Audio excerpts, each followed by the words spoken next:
আমরা বিশ্বাস করি যে নিবন্ধন এবং প্রতীক জিএম কাদেরের নামে থাকবে, যেটা এখন পর্যন্ত বহাল আছে।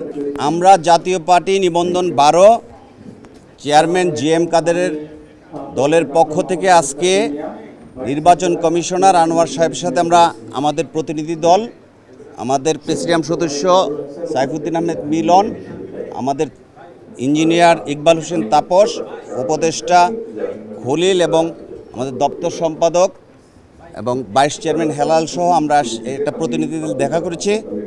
আপনারা জানেন কিছুদিন আগে জাতীয় পার্টির নামে কিছু বহিষ্কৃত লোক একটা কাউন্সিল করেছিল।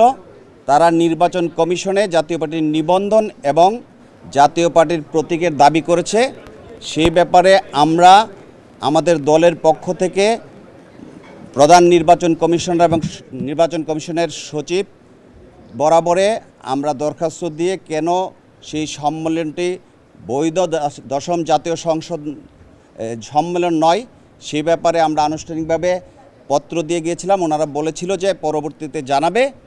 আমরা এই ব্যাপারে কথা বলতে এসেছিলাম, তো ওনারা আজকে আমাদেরকে বলেছেন যে এই ব্যাপারটা ওনারা পুঙ্খানুপুঙ্খভাবে বিবেচনা করছেন, আগামী সপ্তাহের মধ্যে একটা সিদ্ধান্ত দিবেন।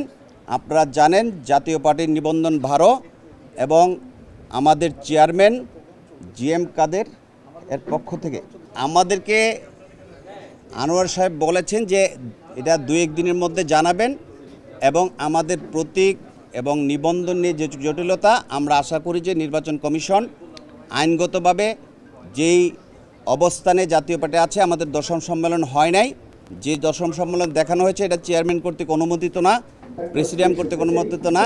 কাজে আমরা বিশ্বাস করি যে নিবন্ধন এবং প্রতীক জিএম কাদেরের নামে থাকবে, যেটা এখন পর্যন্ত বহাল আছে।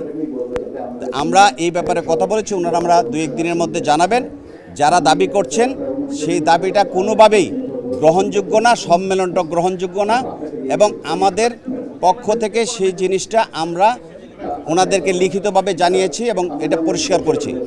আপনারা জানেন গত সংসদ নির্বাচন, উপজেলা নির্বাচন, মেয়র নির্বাচন, সকল নির্বাচনে জনাব গোলাম মোহাম্মদ কাদের নিবন্ধন 12 লাঙ্গলের পক্ষে মনোনয়ন দিয়েছে এবং সেই মনোনয়ন বৈধ হয়েছে। সংসদে আমাদের প্রার্থীরা প্রতিনিধিত্ব করেছে, মেয়র নির্বাচিত হয়েছে, উপজেলা চেয়ারম্যান নির্বাচিত হয়েছে।